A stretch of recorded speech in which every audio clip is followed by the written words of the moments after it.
Hi students, good morning. This video is for 9th class students. This belongs to physical science subject.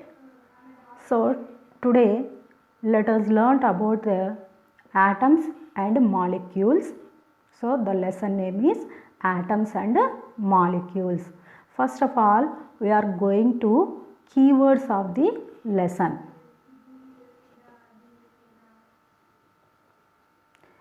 The keywords of the lesson, the keywords are law of conservation of mass, law of constant proportion, atom, symbol, atomic mass unit, unified mass, molecule, molecules of elements, molecules of compounds, formula, ion. There are two types of ion, cation and anion, valency, molecular mass, formula, unit mass, mole, Avogadro constant, molar mass.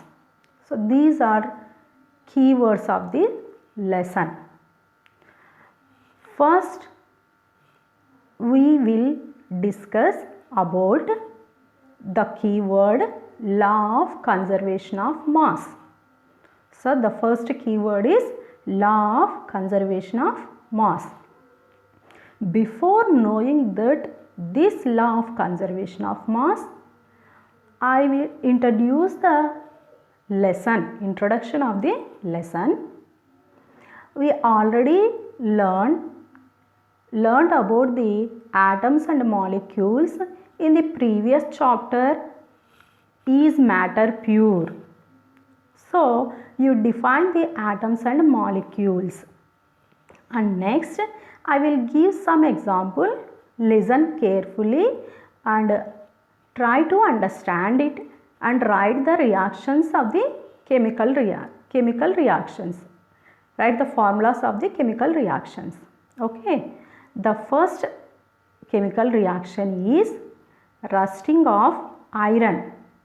When the iron particles kept aside or outside, what happens? So yes, it rusted. It becomes rusted. Why it becomes rusting?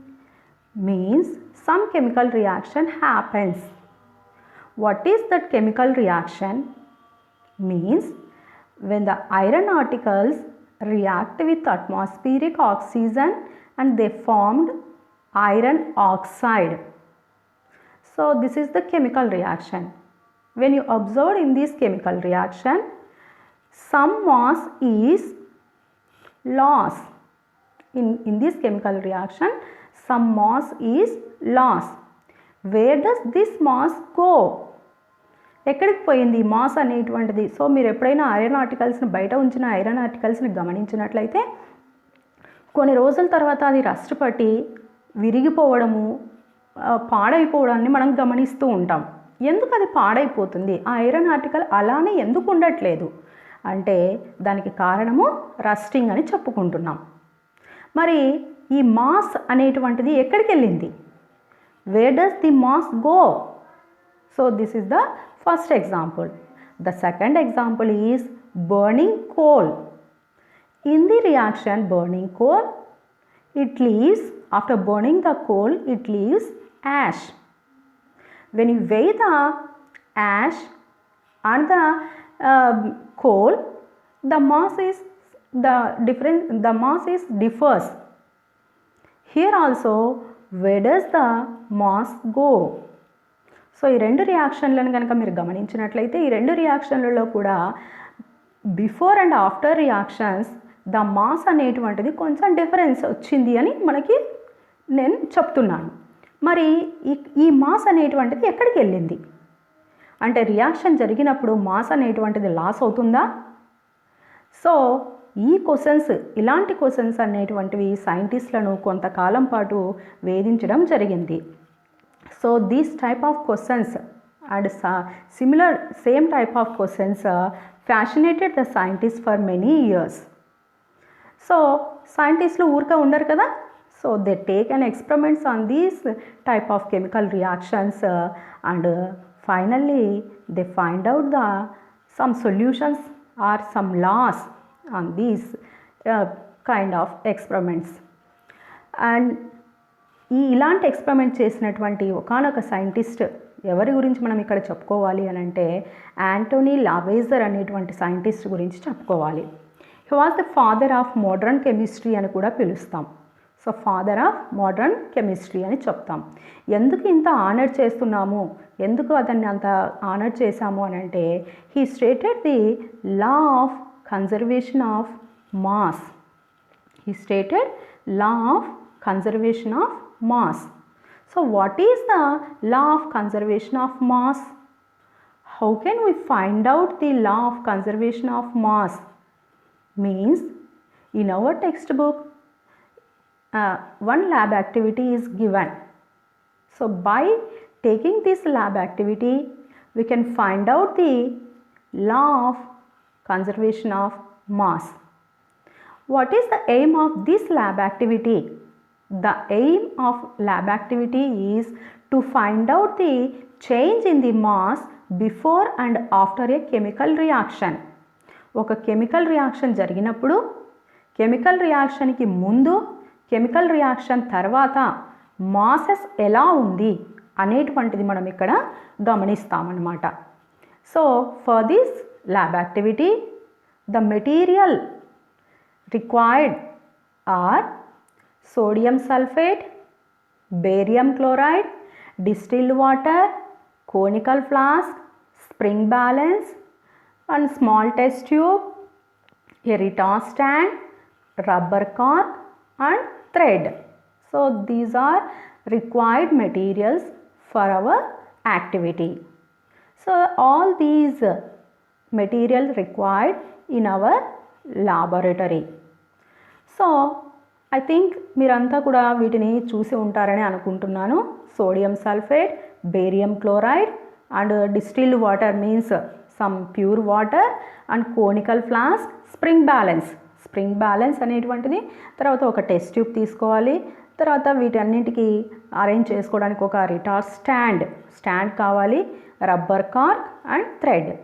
So మీరు ఈ material కోసము మనకి ఇచ్చినటువంటి డయాగ్రామ్ను కనుక మీరు observe చేసినట్లయితే ఎలా arrange చేశారు ఇవన్నీ కూడా అనేటువంటిది మనకి అక్కడ తెలుస్తుంది. సో అక్కడ మనం గమనించినట్లయితే రిటార్ట్ స్టాండ్ ఉంది, స్టాండ్ ఉంది, తర్వాత స్ప్రింగ్ బ్యాలెన్స్ ఉంది, rubber cork, measuring jar that is conical flask and a test tube. So these are the operators. Before arranging these operators we will prepare some solutions. What chemicals here required means sodium sulfate and barium chloride. First of all we will prepare the solutions of these two chemicals. How can we prepare? ఎలా మనం తయారు చేసుకోవాలి సొల్యూషన్స్ని అనేటువంటి తీసుకున్నట్లయితే first we will take a conical flask and take 2 grams of sodium sulfate and add 100 ml of distilled water. So 2 గ్రాముల sodium సల్ఫేట్ని తీసుకుని దానికి 100 మిల్లీలీటర్ల డిస్టిల్డ్ వాటర్ని కలపాలి. సో ఆ విధంగా కలిపినట్లయితే బాగా షేక్ చేసినట్లయితే మనకి సోడియం సల్ఫేట్ సొల్యూషన్ అనేటువంటిది మనం ప్రిపేర్ చేసుకోవచ్చు. నెక్స్ట్ స్టెప్లో బేరియం క్లోరైడ్ అనేటువంటి కెమికల్ను తీసుకొని ఇంకొక కోనికల్ ఫ్లాస్క్లో తీసుకొని దానికి కూడా 2 గ్రాముల బేరియం క్లోరైడ్కి 100 ml డిస్టిల్ వాటర్ని తీసుకొని కలిపినట్లయితే మనకి బేరియం క్లోరైడ్ సొల్యూషన్ కూడా తయారైపోతుంది. సో ఈ విధంగా మనం 2 సొల్యూషన్స్ను తయారు చేసుకోవాలి. సో ఒక సొల్యూషన్ను కోనికల్ ఫ్లాస్క్లో అలానే ఉంచేసుకొని రెండో సొల్యూషన్ అయినటువంటి బేరియం క్లోరైడ్ ఏదైతే ఉందో దాన్ని 4 ml of barium chloride take in a test tube. మనం ఒక స్మాల్ టెస్ట్ ట్యూబ్ కూడా తీసుకున్నాం కదా. సో ఆ స్మాల్ టెస్ట్ ట్యూబ్లో 4 ml ఆఫ్ బేరియం క్లోరైడ్ను తీసుకొని this test tube is suspended with the help of the rubber cork inside the conical flask which has sodium sulphate solution. Sodium sulphate solution ఉన్నటువంటి conical flask లోపల వేలాడతీయాలి rubber cork సహాయం చేత. So మనం అక్కడ డయాగ్రామ్లో దాన్ని మనం అక్కడ గమనించవచ్చు అనమాట. సో ఈ టోటల్ ఆపరేటర్స్ని తీసుకొని మనం స్ప్రింగ్ బ్యాలెన్స్కి హ్యాంగ్ చేసుకోవాలి, సస్పెండ్ చేసుకోవాలి. ఆ స్ప్రింగ్ బ్యాలెన్స్ను వచ్చేసి రిటార్డ్ స్టాండ్కి సస్పెండ్ చేసుకోవాలి. సో ఎందుకు ఇలా చేస్తున్నాము అంటే మనం ఆల్రెడీ చెప్పుకున్నాం ఎయిమ్లో మనం మాసెస్ను కనుక్కోవాలి అని చెప్పేసి. So this spring balance gives directly the mass of the total content with flask conical ఫ్లాస్క్తో సహా దాంట్లో ఉన్నటువంటి కెమికల్స్ యొక్క సొల్యూషన్స్ యొక్క మాస్ మొత్తాన్ని మనకి స్ప్రింగ్ బ్యాలెన్స్ డైరెక్ట్గా ఇచ్చేస్తుంది. So you note down the reading of these total operators in your notebook. So ఆ మొత్తం రీడింగ్ని మనము నోట్ డౌన్ చేసుకోవాలి ఒక చోట. బిఫోర్ రియాక్షన్, ఇదంతా ఏంటిది అంటే before reaction. Before chemical reaction, the weight of the content with conical flask is noted down. In the next step, you remove the conical flask from the spring balance and tilt it. దాన్ని కొంచెంగా ఇలా bend చేసినట్లయితే ఈ conical ఫ్లాస్క్లో ఉన్నటువంటి ఏదైతే sodium chloride ఉందో that mixing with barium chloride. Whereas in the test tube, ఏదైతే test ట్యూబ్లో బేరియం క్లోరైడ్ ఉందో దానితో మిక్స్ అవుతుంది, రియాక్ట్ అవుతుంది. So A chemical reaction is happens. అక్కడ మనకి ఒక కెమికల్ రియాక్షన్ అనేటువంటిది జరుగుతుంది. వేటి మధ్య జరిగింది ఇక్కడ మనకి chemical reaction? Sodium sulphate and barium chloride. So the reaction is taken place between the sodium sulphate and barium chloride. You observe carefully what changes happens when the reaction is taken place. ఆ reaction జరిగినప్పుడు ఆ పదార్థాలు ఎలా మారాయి, test ట్యూబ్లో ఉన్న పదార్థం ఏమైనా దాని యొక్క కలర్ ఏమైనా చేంజ్ అయిందా అనేటువంటిది అబ్జర్వ్ చేయండి. ఏవైనా న్యూ సబ్స్టెన్సెస్ అక్కడ ఫామ్ అయినాయా? Yes, compulsory new substances are formed. Those are called products. So chemical రియాక్షన్లో మనకి కొత్త ప్రోడక్ట్స్ అనేటువంటివి ఏర్పడింది. ఎందుకంటే మనకు అక్కడ కెమికల్ రియాక్షన్ జరిగింది కాబట్టి ప్రోడక్ట్స్ ఖచ్చితంగా ఏర్పడతాయి అన్నమాట. సో అక్కడ మనం ఏ విధంగా టిల్ట్ చేస్తామనేటువంటిది ఫిగర్ నెంబర్ 2లో మనము అబ్జర్వ్ చేస్తాము. Next again in figure number 3 the operators again suspended to the spring balance. Again the spring balance gives the mass of the content with flask. మళ్ళీ మనం మొదట ఏ విధంగా అయితే బిఫోర్ రియాక్షన్ ఏ విధంగా అయితే తీసుకున్నామో అదేవిధంగా ఇక్కడ కూడా మనకి ఆఫ్టర్ రియాక్షన్, ఇదేంటిది అంటే after reaction we get the reading of the mass or weight of the chemical with the conical flask. So ఈ విధంగా మనకు రెండు రకాలైనటువంటి readings, we get 2 readings. Before reaction, after reaction we get the weight of the or mass of the chemicals along with the conical flask. So note down the 2 readings in your notebook and observe these 2 readings. How these 2 readings are. ఎలా ఉన్నాయి 2 readings ఎలా ఉన్నాయి? Is that same or any difference? ఏమైనా difference ఉందా దాంట్లో, లేదా రెండు సేమ్గా ఉన్నాయా అనేటువంటిది కనుక గమనించినట్లయితే we get both readings are same.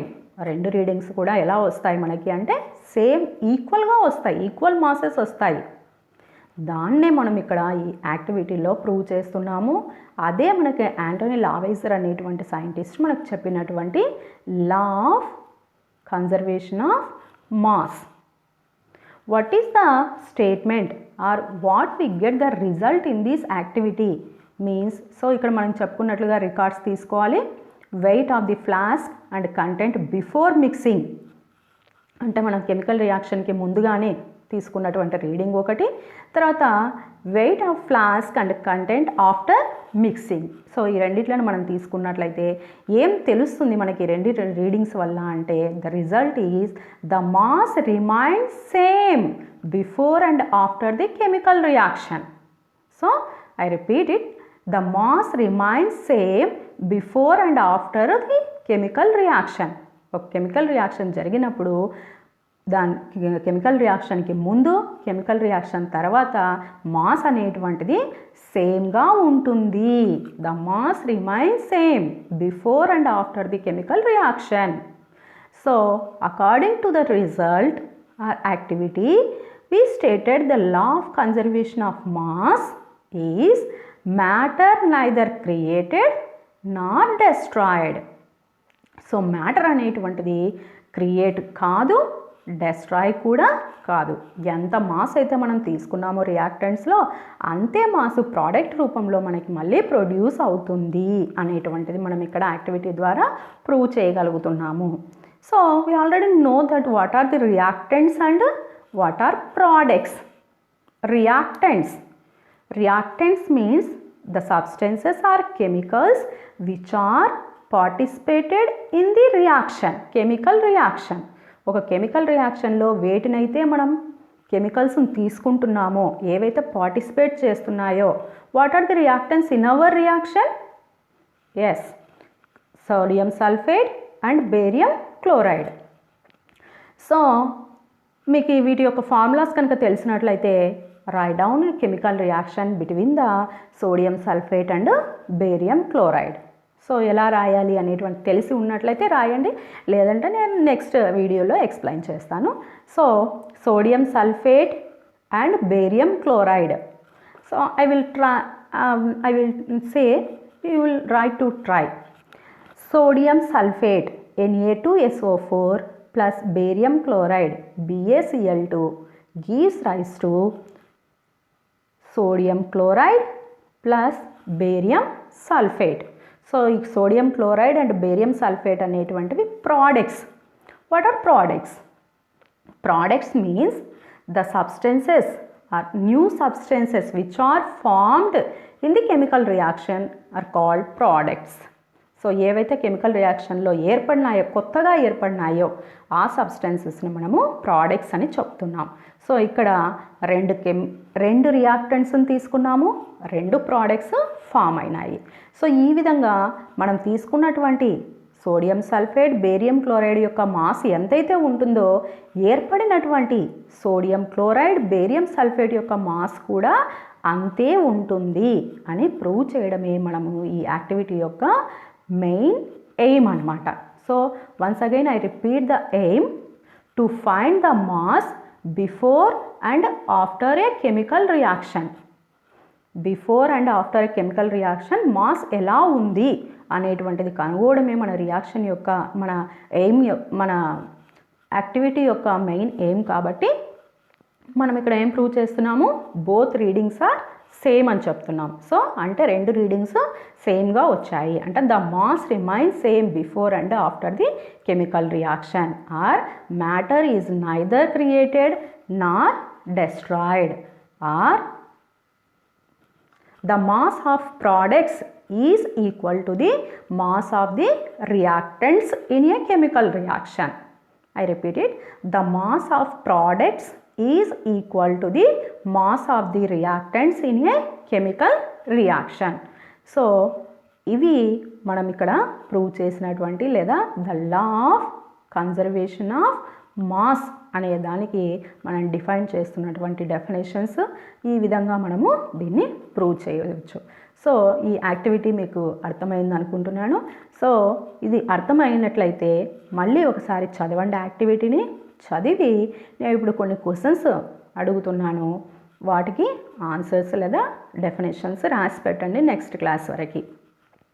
So definitions for atom, molecule, reactants, products.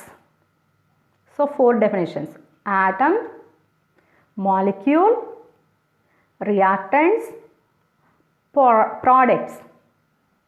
And next try to write the reaction chemical equation. ఇక్కడ ఏ కెమికల్ ఈక్వేషన్ ఏర్పడింది లేదా జరిగింది అనేటువంటిది కూడా ఒకటి రాసి పెట్టండి. Okay, bye.